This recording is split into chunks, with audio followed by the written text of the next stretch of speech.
Hi! I take the Big Five. Not just any Big Five, I've done it in the past. I've taken the Jordan Peterson version of it. What do you call it? Understand Myself product. And this is my product review. So, I took it. It's only 100 questions or so. Fairly easy. But here's my results. But I'm going to tell it to you after I give this little criticism. One is the numbers were kind of skewed a little bit, but not too badly because actually kind of reading the information as well as the results kind of made a lot of sense to me.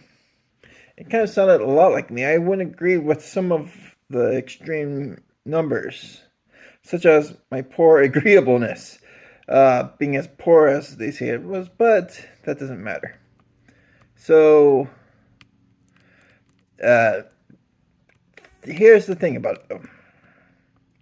They actually not only tell you your extroversion, agreeableness, conscientiousness, openness, and neuroticism.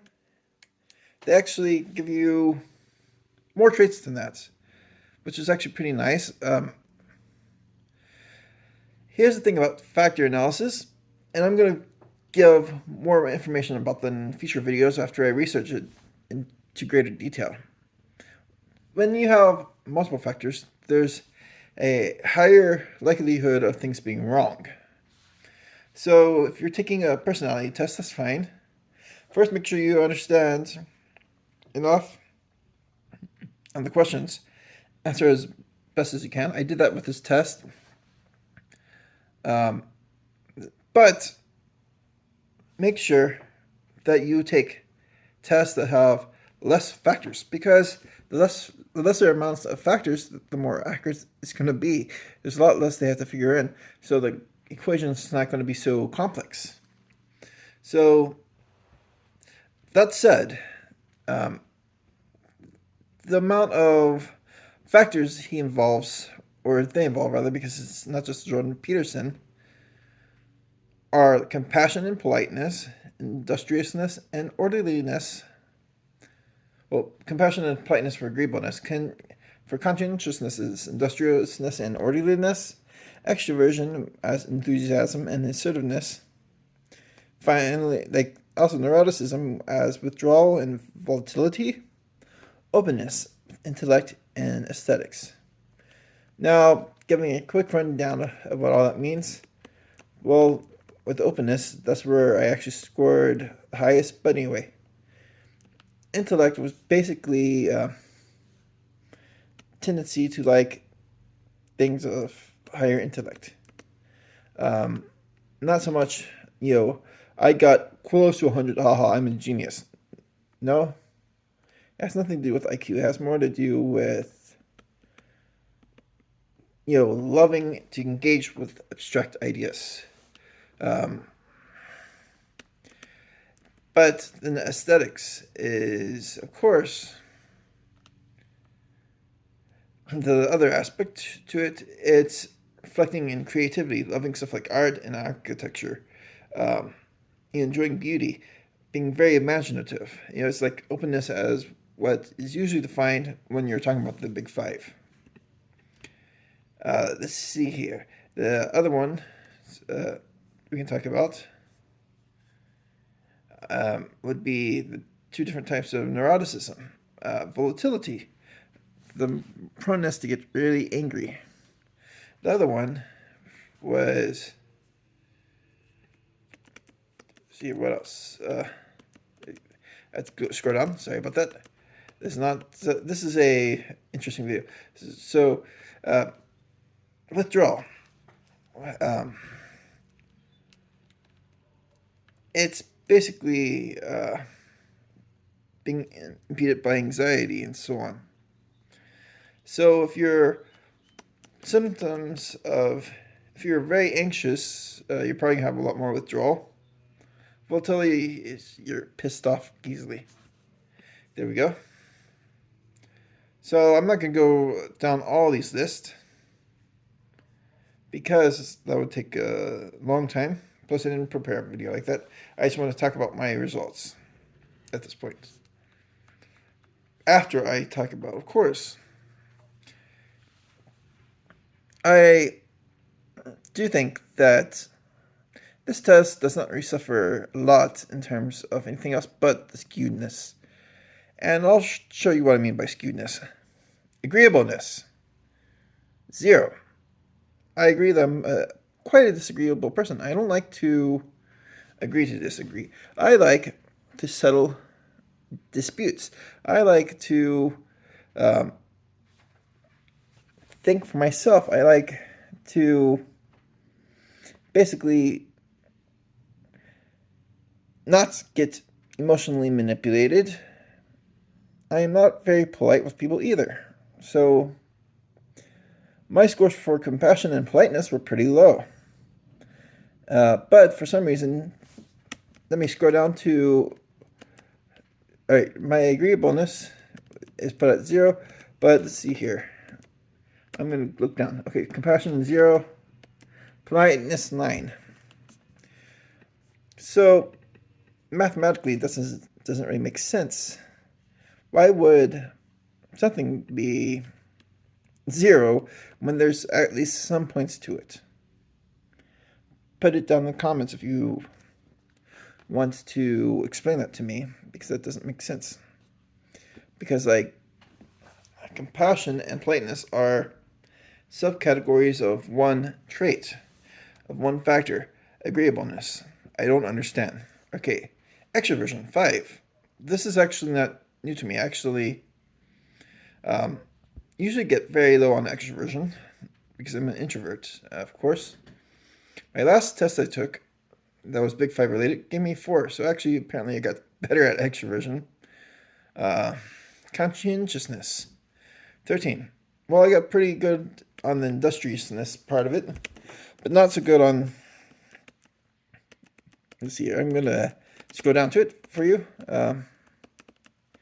So my industriousness was 56, and orderliness is at 1. So again, I don't really understand the mathematics that Jordan Peterson's group did with this, but I'm not sure how 1 in orderliness and 56 in industriousness gives me 13 conscientiousness. Openness 95, or not 95, 94. Neuroticism 27. So I'm not going to talk too much about the last 2 categories, simply because I already gave my critique. Like, the mathematics doesn't quite make sense. As to what it says about me in the list of things, I'm not going to give you that detail either, because that's a little personal, but I can tell you that a lot of it is actually really, honestly, accurate about me. So no complaints. I will say that my last time I did the Big 5, my neuroticism was actually a little bit higher, but that was within a different test. So if you like this video, like, comment, subscribe. If you want to take the test, you pay like close to $10. So just for me, it says $9.95.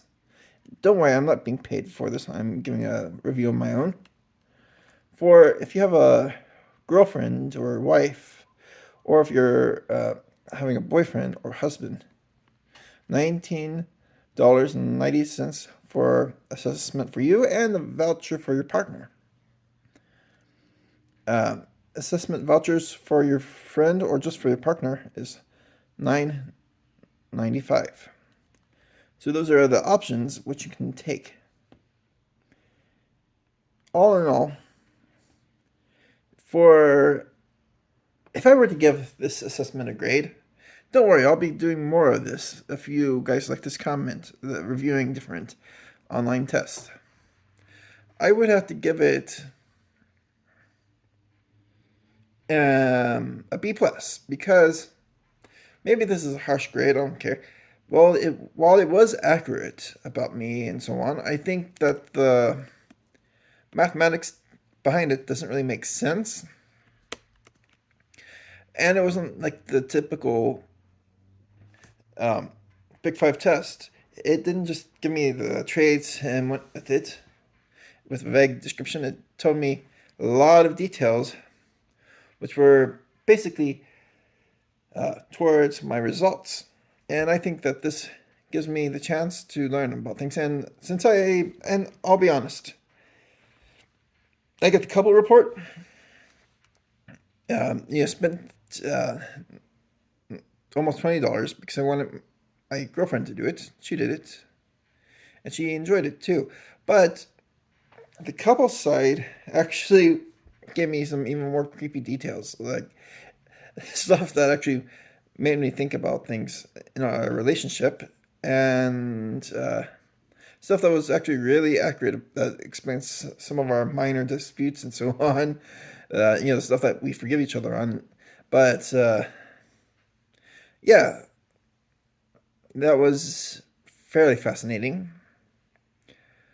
This is not like, of course, there are free versions of the Big Five. There are even versions of it that are free until you have to buy the result, like Truity, where they give you like the core pattern and so on. I never bought the result for my Big Five Truity, but that was like $20 for one person. This is affordable, so you might want to consider this. Now, in a while, I might retake the MBTI online. It's like $50. I'll give a review of that when I do that. But the next one I will review will be the KFC Temperament Disorder, which I do enjoy vastly, and you'll see and you'll enjoy it. Like, comment, subscribe. Remember to take that test if you want. It's really freaky how accurate it is, despite having really bad mathematics. Peace.